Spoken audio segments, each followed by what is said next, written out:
My name's Mike Druce. I've been involved in coaching canoe slalom for over 30 years now, and part of that role is designing courses, both in training for national competitions and also internationally for the ICF.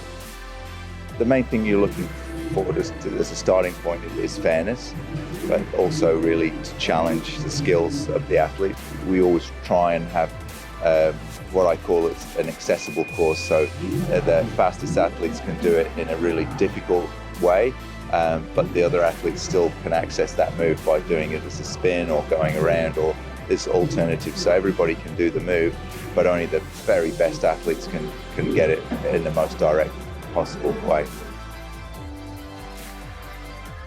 So within the rules, you have to have between either 6 or 8 upstreams. So the idea is it's an even number, so you can have a balance of left and right-handed upstreams, and either 6 or 8.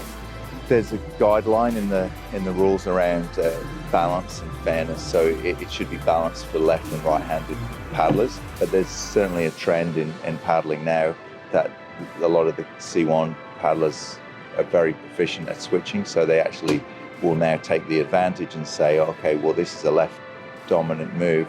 I'll paddle on my left here, and this is faster on the right. I'll paddle on my right here. We also have to take into account the judges when we're designing a course. There's a lot of the fine positioning of the gates, which is considering the judges, so trying to put the gates in the trough of a wave rather than on the peak of the wave, so the pole heights can be more favourable, because if the poles have to be very high because the water's splashing around, then it's very hard for the judges to sort of pick where the heads are around the gate. So we can really help in that process.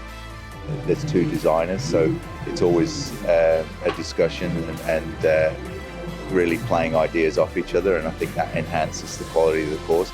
My personal approach is discuss the values that you want to have around the course, and a lot of the time for me that's about really utilising a lot of what the whitewater suggests already. So there's always some great moves that are suggested by each course, each venue, and that will be different every time. We really have to look at the rapid and decide what the most stable features are, because the rapids will surge and pulse, and a lot of the features will change shape a little bit and morph in and out as the river flows. And so we're really looking for the most stable features that we would use. But again, that's part of slalom, is that adaptability, and the best athletes will be able to adapt when the water changes a little bit. They'll be able to see what's possible with the change, and they'll still use it and do all of that in a moment and change their plan. And then you're trying to be creative and look at them and say, how could we use that? What kind of interesting challenges could we set on that shape of a wave or that shape of a stopper? It's quite a creative exercise, and that's why I really enjoy doing it. Yeah.